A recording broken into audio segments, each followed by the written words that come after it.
So before we get into the present with Leaving Neverland and what I'm starting to see as a bigger conspiracy that's bigger than Michael Jackson, it's across the board, I want to give you some background information about the Michael Jackson situation that actually started long before Leaving Neverland. I want to give you the background on some key players in this whole overall story, and then we'll get into the case, okay? All right, well, Michael Jackson was this age in February of 1980. He was 21, about to be 22 that August. And during this time, he decided he wanted complete control over his business affairs, separate from his brothers, separate from his father. And he hired this man, John Branca, who worked for Michael Jackson on and off for 29 years. We'll get to the off part in a second. But I will fast forward that the story does have a happy ending, that John Branca was rehired by Michael Jackson just a few weeks before he passed away, and in Michael Jackson's most updated will, he did name John Branca executor of his estate, and Branca, amongst another gentleman named John McClane, have done a tremendous job in ensuring that Michael Jackson's legacy is intact and that his children's future will also, as well as his mother, will also be well taken care of. Gentlemen, Frank Delio. Frank Delio was responsible for making business moves for the Pepsi commercials in 1984 as well as 1988. He also was responsible for negotiations for the Victory Tours as well as Michael Jackson's first solo tour, Bad, as well as negotiations for Captain EO at Walt Disney World and the video release of Moonwalker and the overseas theatrical release of Moonwalker as well. As Michael Jackson had a great relationship with Walter Yetnikoff, the president of CBS Epic Records. Keeping it real, Michael made a lot of money for CBS Epic Records. So, of course, they treated him like a king, as well as made sure that his work got first priority as far as promotions, and they took care of him. And in 1984, Michael Jackson shows his appreciation of that by inviting Walter Yetnikoff on stage. The reason why that's a big deal is that you normally don't have an artist bringing up the president, sharing the spotlight with the president of the record company. They may thank him in a speech, but rarely do they bring him up on stage to share in the limelight. So that was a big deal for the time. Going into entering David Geffen.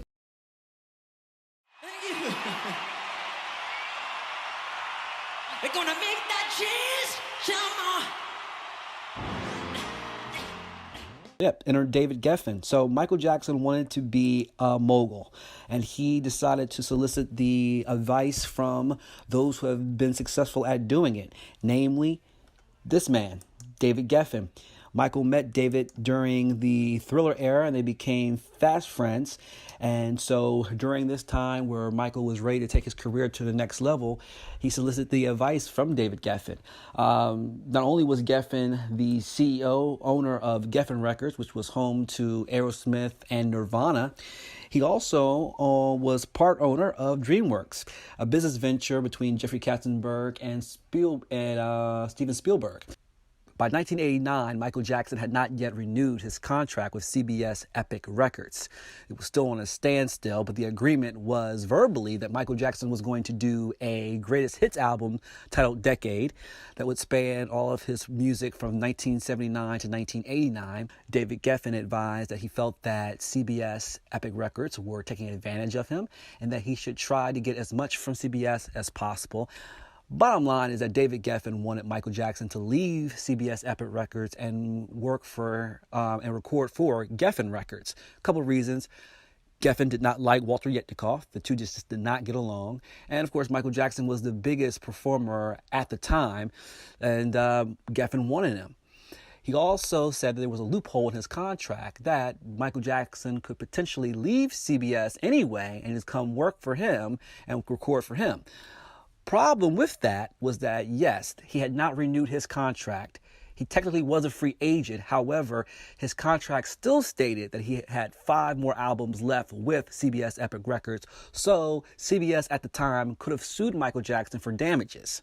But Michael Jackson liked what Geffen was telling him. He trusted him, and he went to his lawyer, John Branca, to get him out of his contract. Branca felt it was a bad move to make. He felt that CBS had been loyal to Michael and that he should continue to work with them, as well as Branca was close friends with Walter Yetnikoff. Part of the issue. The conversation did not go well. Michael and John Branca had a very tense moment. And so, next thing you know, Geffen is calling John Branca on Michael's behalf. The conversation ends with John Branca telling Geffen to mind his own business and that he was Michael's attorney and for him to butt out. Geffen hangs up the phone on Branca, goes back and lets Michael know how the meeting went. And then next thing you know, Michael Jackson has fired John Branca. So by 1990, Michael Jackson had fired John Branca, Frank DeLeo, and supported the dismissal of Sony president at the time, now Sony president, Walter Yetnikoff, with Tommy Mottola, another associate and good friend of, you guessed it, David Geffen. So Michael doesn't sign with Geffen Records, but he does utilize all of Geffen associates to assist him in a 6-album deal with Sony, which included his own record label, his normal royalty rate, half the profits of his label, and if Dangerous were to sell 40 million copies or more, so Thriller or more, he would get $120 million per album for every other record after Dangerous. And here's the big one. Also, by the year 2000, Michael Jackson's master's recordings would revert back to him. He would be free at that point if he chose to be out of contract with his own catalog. He would be free to go to another record company if he chose to. So after that deal was signed, Mottola felt that Michael was talented but past his prime once Dangerous only sold 27 million copies. By 1995, Michael Jackson enters into an agreement with Sony, which gives them half ownership of his ATV catalog, and the deal also gave Michael Jackson 50% ownership of Sony Music. Simply put, anytime one of Michael's peers at Sony Music sang their own songs, Michael Jackson got money. Shortly after the deal is made, however, a plan is put in place by Sony to force Michael Jackson out by poorly promoting his music. By 2000, Michael also begins questioning the lack of support. Also, his masters have not yet reverted back to him, as his contract that he signed in '91 stated. Michael reviews that contract to discover he only receives his masters if he completes the 6-album deal in its entirety. Now, Michael had always completed a new album every 4 to 5 years, which I believe the company clearly knows. In addition, on the contract, it also stated that Michael Jackson must produce a greatest hits album, a Christmas album, and a box set in addition to the 6 albums in order for his masters to revert back to him. Michael discovers as well that the lawyer that was used to draw up the contract represented not only him, but Sony, as well as he was an associate for, his name keeps coming up, doesn't it? David Geffen. Michael continues to claim he is a free agent and decides to go on a smear campaign of Sony to force his release from the label. This upsets several executives who feel that Michael has become ungrateful, namely Tommy Mottola and David Geffen.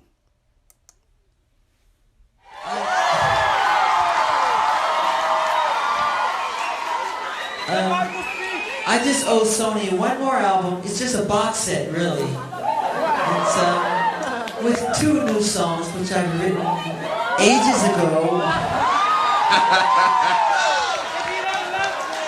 Because every album that I record, I write, like, literally, I'm telling you the truth, I write at least 120 songs every album I do. So I can do the box set and just give them any 2 songs. So I'm leaving Sony a free agent, owning half of Sony. Now we're going to get into the highs and lows of Michael Jackson's career. So in 1992, Michael Jackson enters in a contract agreement with HBO. The agreement states that Michael Jackson would allow HBO to film a concert of the Dangerous tour, as well as the next tour he does for the next album, whatever that album ended up being, which ended up being the History album. So in addition to that, and this is very important, in addition to that, HBO signs a non-disparity clause. Now, this clause is something that Michael Jackson has had everyone sign who he's ever done any special with, especially a long-term agreement. And the agreement with HBO was that for perpetuity, they would never disparage Michael Jackson's name or reputation.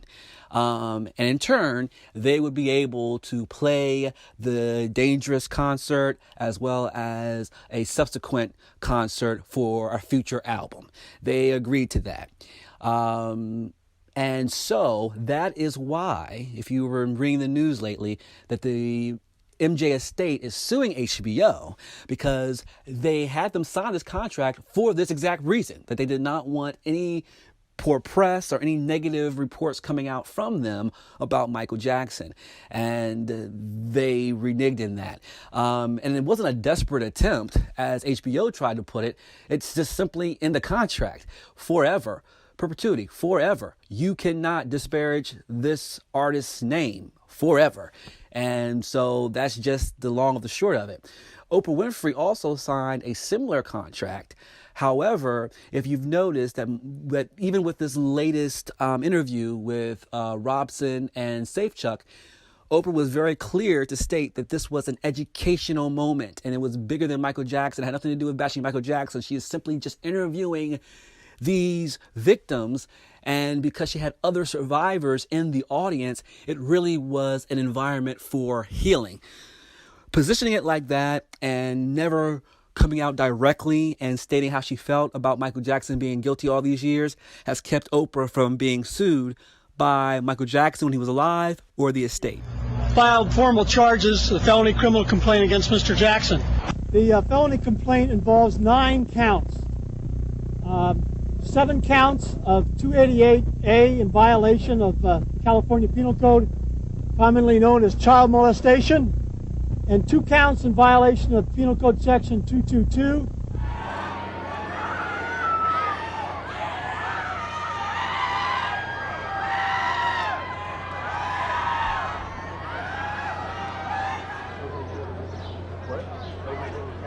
No, I'm going to put it when I had it before.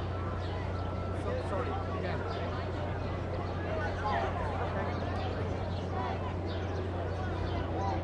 I don't want to.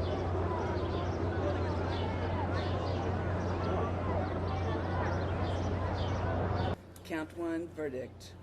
We, the jury, in the above entitled case, find the defendant not guilty of conspiracy as charged in count 1 of the indictment, dated June 13th, 2005, foreperson number 80.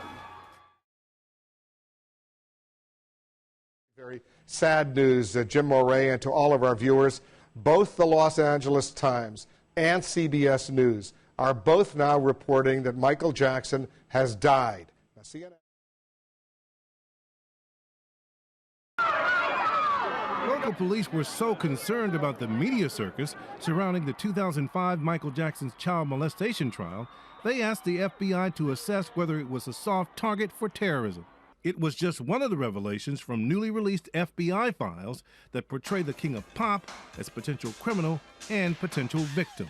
We learned today that as early as 1993, there were allegations that Jackson made sexually charged phone calls with a boy in London. And we discovered the FBI was more deeply involved in that highly publicized 2005 sexual abuse trial than we ever knew. Certainly there's a very high motivation to help when there are children, potential children victims involved. James Clemente was one of the FBI agents brought in to assist in the Jackson investigation. We have the international and interstate capabilities to investigate law enforcement and local DAs don't have. We also have the forensic capabilities. FBI forensic scientists pored over Jackson's computers looking for evidence of child pornography, and agents helped with interview strategies for a victim who alleged that Jackson abused him in 1993. None of it ultimately mattered. Jackson was acquitted. But why would the FBI have a 300-page file on Jackson? Turns out many celebrities routinely end up finding themselves under FBI scrutiny. There are FBI files on Marilyn Monroe, Frank Sinatra, Martin Luther King, even former Supreme Court Justice William Rehnquist. Many involve threats. The new FBI files detail how Michael Jackson received death threats from a man obsessed with his famous sister Janet. In a series of bizarre letters, which included threats against President George Herbert Walker Bush, Frank Paul Jones writes he'd commit mass murder at a Michael Jackson concert, if necessary, in an attempt to murder Michael. Jones was eventually arrested outside the home of Jackson's parents. Very interesting, Robin, in all of these pages, hundreds of pages, many, many hours of investigation, going to the Philippines, going to Chicago, going all over the country. There's not one scrap of evidence that Michael Jackson ever harmed a child, did anything wrong, committed any crime. It's almost a vindication when you look at this. The FBI looked at all of these matters and said, there's nothing here. And I think that's the most startling thing which I've seen. Well, Brian, Stunned and did you ever consider going to either the memorial service or the funeral? No, I did not consider going to the memorial service or the funeral because I did not consider myself to be a friend of his, and I didn't want to be one of those people showing up just because it's Michael Jackson. So no, I didn't, because I was not a friend. I was someone who had interviewed him and at the time really had a lot of compassion for him. And those feelings about him changed over the years? The feelings didn't change. In terms of my sense of compassion for him, what I felt was a sense of sadness. I never knew, what the truth was, as none of us now will ever know what the truth was. There's not one scrap of evidence that Michael Jackson ever harmed a child, did anything wrong, committed any crime. It's almost a vindication when you look at this. The FBI looked at all of these matters and said, there's nothing here. And I think that's the most startling thing which I've seen. What the truth was, as none of us now will ever know what the truth was. But anytime anybody has allegations of child abuse against them, that causes me to take a pause. Welcome, it's a pleasure. Thank you for coming. So beautiful in blue. Oh my goodness. So this is the famous. Because I love Jackie Jackson. He was my favorite Jackson, and I laugh about it. I think of my son all through the day, all the time, and I don't like to talk about him because I get all choked up.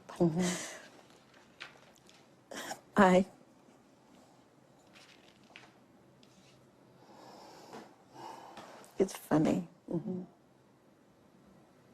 From a baby in my arms, naming him with my mother named him until he got grown, and that comes to my mind every day. Really? Yes, it does. Hello. All right, introduce yourselves. Hello.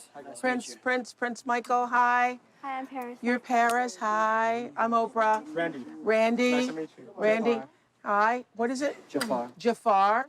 Okay. Well, did you appreciate or like being behind the veil or mask at the time? I appreciated it. Yeah. Did you understand that it was to? It wasn't always comfortable, but yeah. It was to protect you. Yeah, it was to protect you. A little over 1 year later, I've come to England to talk to Lisa Marie Presley about their relationship and his death. The next day after Michael's death, you posted a very emotional thoughts on your blog. What made you do that?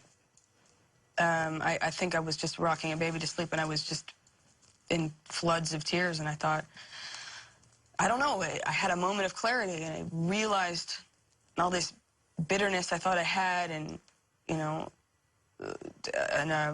indifference, and it was no longer. It all just came. It's been so crazy, Oprah, that I don't even know how to explain how all of it's happened, which is why I waited over a year to talk about it. Yeah. And that's got to be, for those of us, as you just said, for the world, he was, an icon. But for you, who are family, and you hear that, does it feel surreal? Is it disbelief? Is it? It's hard to believe still to this day. It's hard to believe. It still. is. And there isn't a day that goes by that I don't think about him. That all of us in the family don't think about him every single day. Still hard to believe that he's gone. It is. How many of you saw This Is It? You saw the film This Is It. Have you seen the film? No. You didn't. And will you ever see the film? I don't know if I can. Even when you were showing the clip, I had to turn away backstage. Yeah, it's. Well, those of us who saw that film, which I thought it was remarkable to see him in process.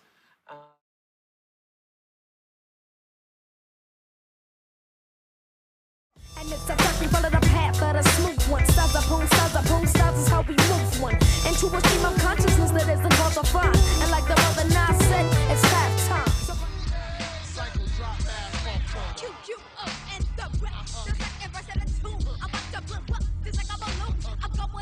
Like your relationship with Wade though? Yeah. Because it goes deep. It's not just like he's a really close family friend of yours. Yeah, this isn't like somebody that I just met a few times. Right. Or so what's your relationship with him? What well, was your relationship? Yeah. Was. I mean, I met him around, I want to say 91, 92 at the latest. I was approximately 10 years old.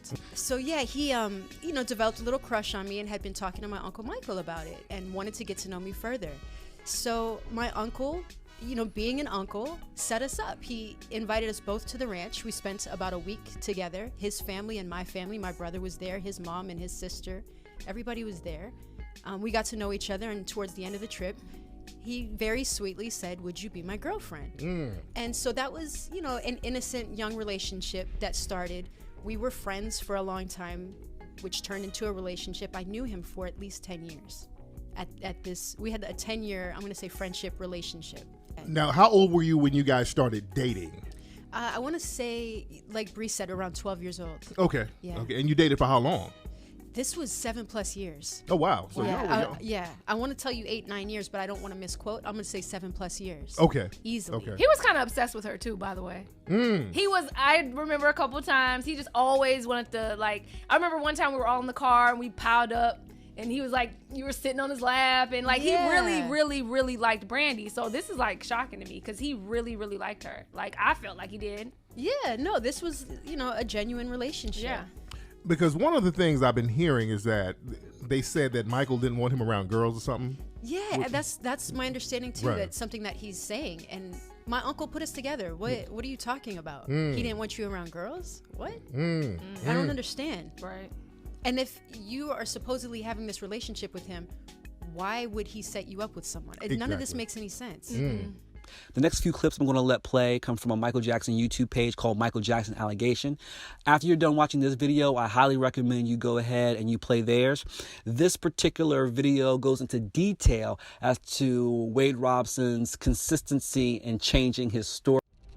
On June the 25th, 2009, Michael Jackson passed away. Wade and his family mourned him, and they went to his public memorial. After Jackson's death, Wade had nothing but praise for Jackson, just like during his lifetime. He also participated in a tribute by Janet Jackson to her brother at the 2009 MTV Video Music Awards. These are Michael's gloves from the Bad music video. Michael gave them to me when I was, 7 or 8. He's going to be with us spiritually, and I wanted to feel something physical from him. So I'm probably going to rock one of these tonight too while we perform on stage. Just feel that much closer to it. These are time, y'all. Who's singing? Are you walking?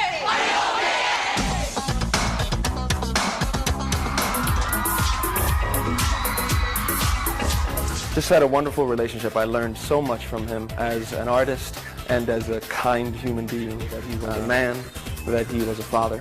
And that's what it's really about, is a father and his children. And he's a wonderful dad. In December, Wade was offered to direct the dance movie Step Up Revolution, and he accepted the offer.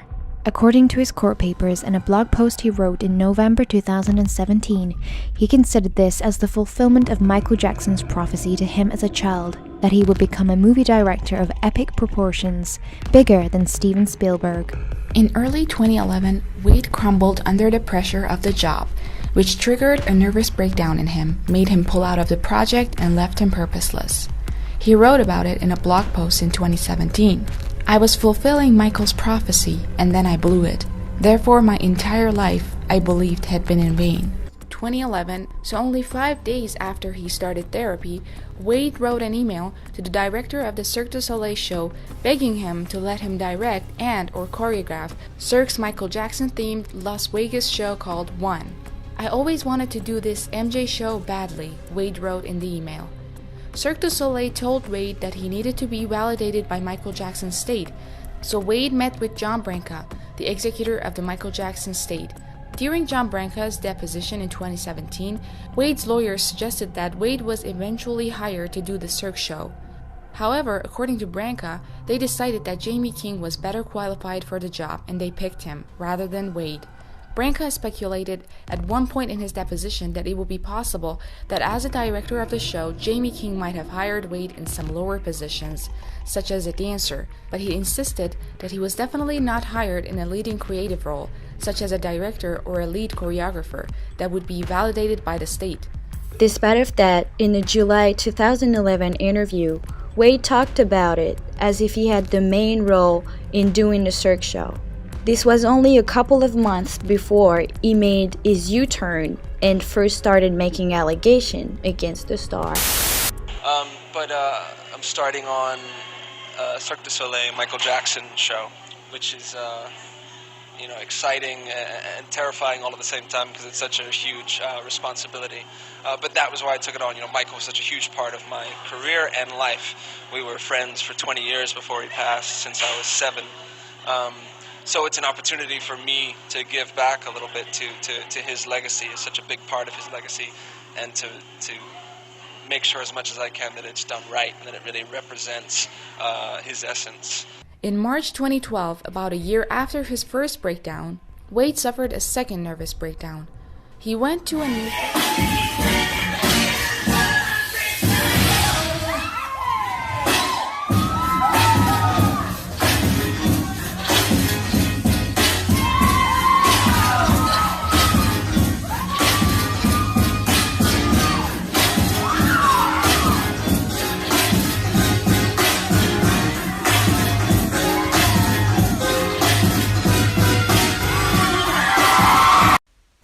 All right, so here we are, everyone. So thank you so much for your patience. I really wanted to bring you through that timeline so that you would have enough context to understand just the severity of this case and what's become of it when we get there. So in the next 10 to 15 minutes, this information I'm about to share with you, you can understand and you can follow. So because right now we're at the present time, basically, right? This is the documents that you have in front of you here are the documents obtained by our good friends at dailymichael.com. These are the court records of the deposition provided by Wade Robson and his family, his mother and siblings. All right. So it's very important we go through this because there's been a lot of information that has been released to the press that has been inaccurate. OK, especially as it pertains to exactly what kind of lawsuit did Wade Robson and James Safechuck, who have the same attorney, filed against the Michael Jackson estate. Now, in the media, on the Oprah Winfrey interview and on the documentary, and in the news, it's been reported that the case was thrown out due to the statute of limitation laws, and that they're appealing this case. Well, that's just a part of it.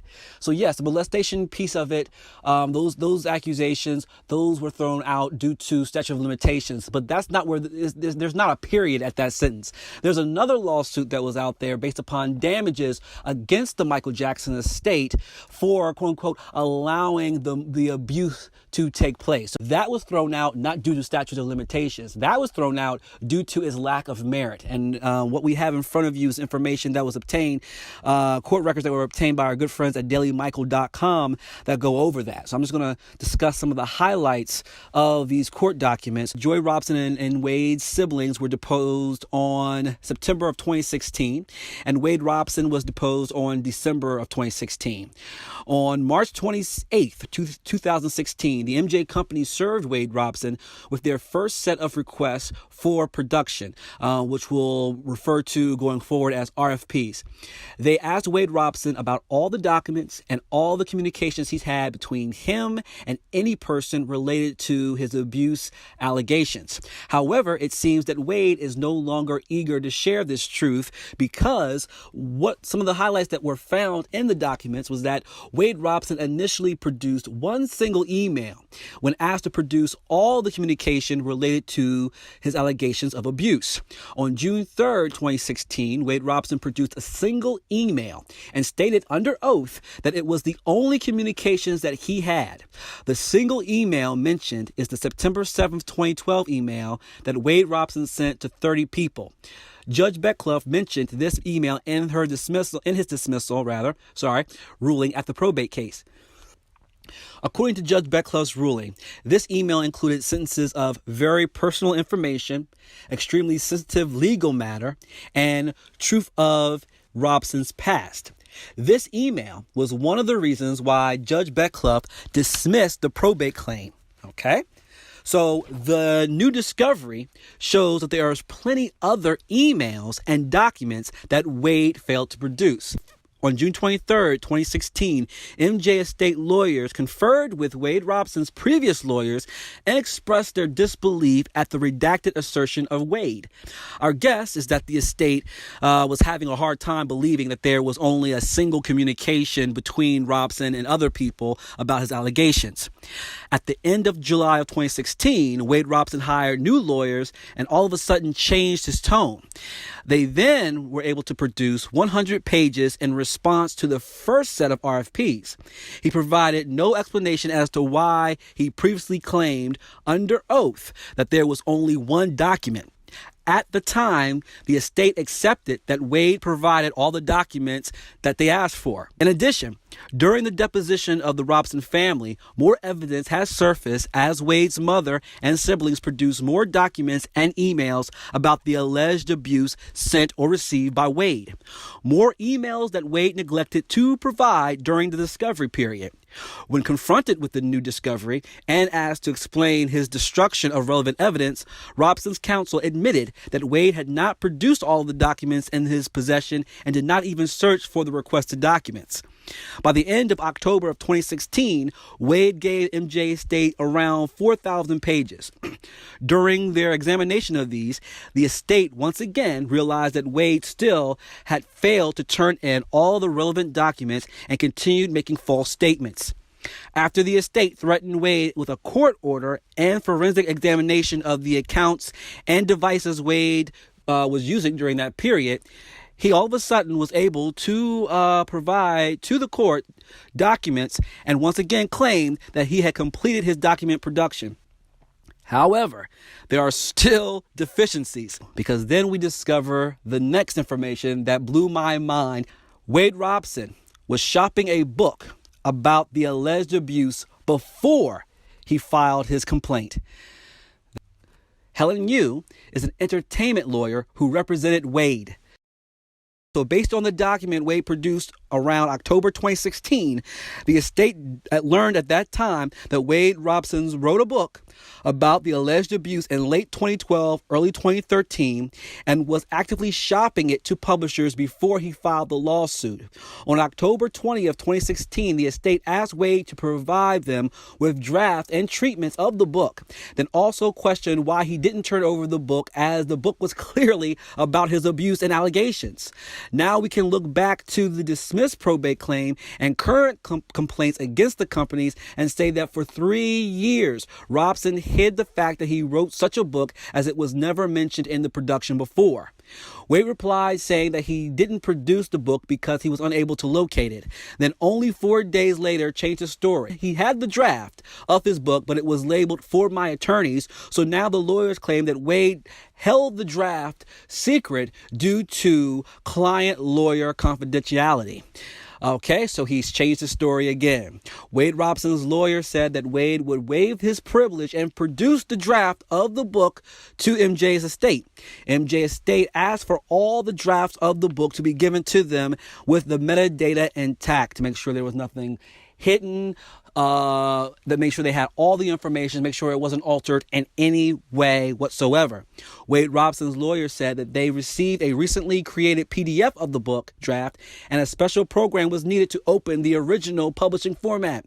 The estate again requested from Wade's lawyers to send them the original document and said that they can find out the program if they need to open it. One of the emails was titled "Questions for Mom."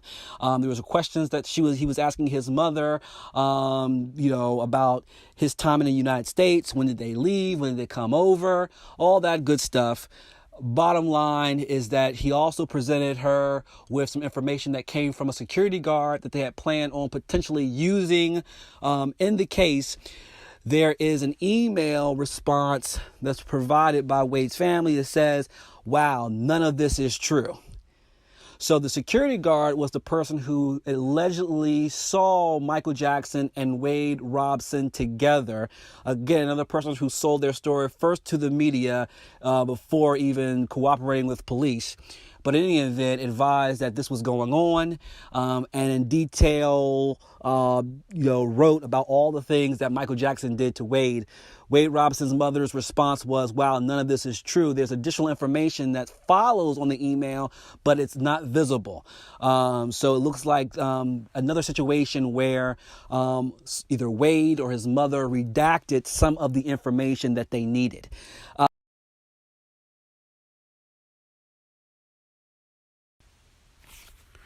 So what Wade Robson ended up doing was he reached out to other friends of Michael Jackson's during that same time, boys, trying to find a person that would go along with his story. He reached out to Jonathan Spence. Jonathan Spence advised nothing happened between him and Michael. He also reached out to Brett Barnes, who's also denied that anything happened. He's even gone as far as putting a message out there on social media, letting the world know that nothing happened and that he feels that Wade Robson is only after money. He then reached out to James Safechuck, and that's pretty much where it stopped there because James Safechuck went along with it, and they've been working together since 2013. One of the claims that James Safechuck said was during the time that he knew Michael Jackson, that he knew Michael Jackson, that Michael Jackson provided him with a ring, and they had this ceremony.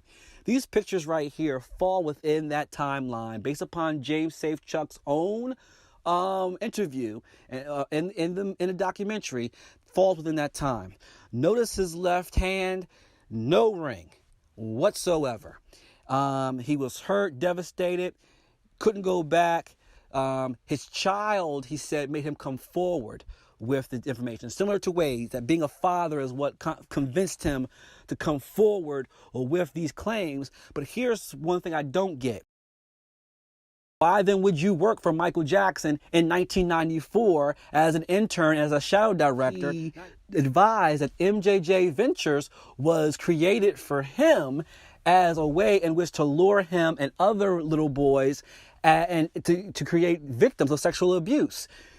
MJJ Ventures, said the court documents, which is why James Safechuck's lawsuit was thrown out right along with Wade Robson's, wasn't even created until 1991. Time that Oprah Winfrey had John of God on her platform on the OWN network. She also had John of God on Super Soul Sunday, a show that gained a lot of popularity, especially once the OWN network found its legs. Every Sunday, Oprah would meet with a spiritual teacher under a tree in her backyard, on Super Soul Sunday, and John of God was one of those individuals. But in December of 2018, it came out that John of God was actually obtained by police for sexual abuse charges against women that he supposedly were trying to help. One of the women who came forth and broke the story on John of God actually was found dead. Police were saying that it looked like an apparent suicide.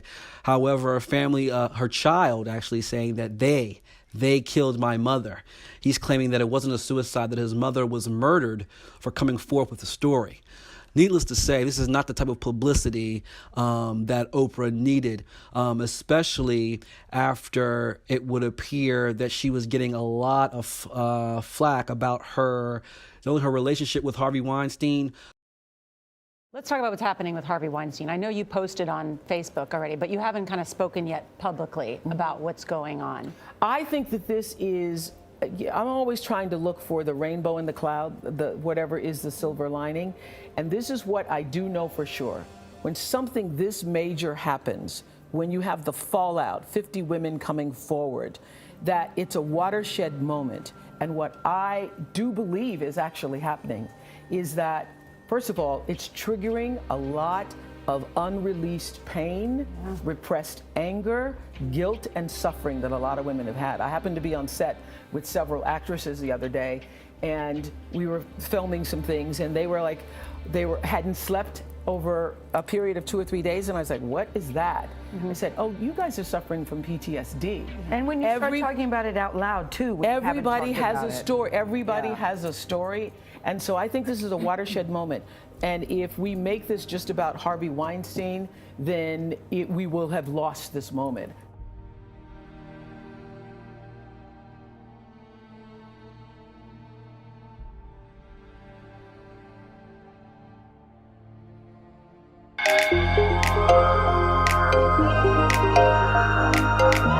We are with Ursula McFarlane, the director of Untouchable, the world premiere of your film at Sundance. Congratulations on that. Thank you. It's quite terrifying. Why do you say that? It's my first film at Sundance. Actually, it's my first time at Sundance, so it's huge. And but also, it's particularly with this film, it feels very appropriate to be here, and I feel that that's wonderful, but I also feel a massive responsibility. You know, there's a lot of people here who know Harvey, who've worked with Harvey. What can I tell them that's new? How are they going to, how are they going to respond to this? But of course, it's not just for them. This is for the wider world, and I want this to be seen by a lot of people, and I want people to take a minute to think about power structures and how powerful people can abuse the less powerful people.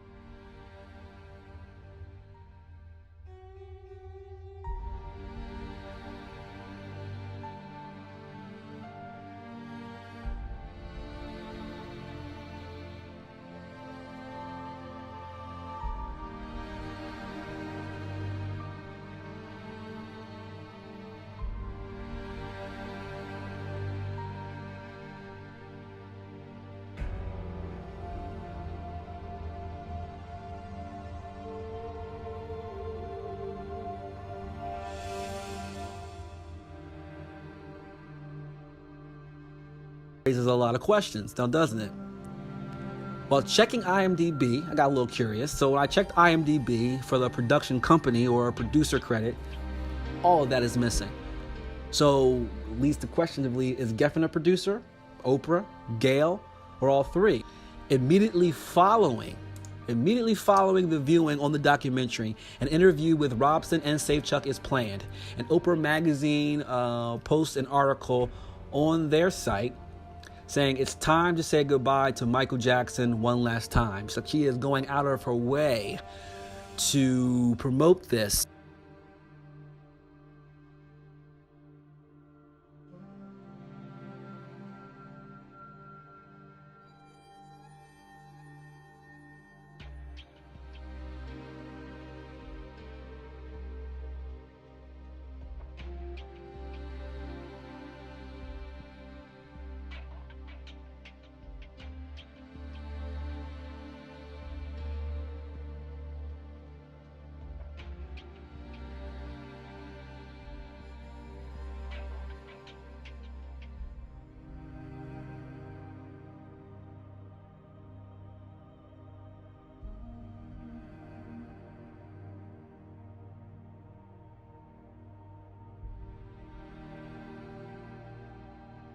And is not wasted on me that let's reverse it.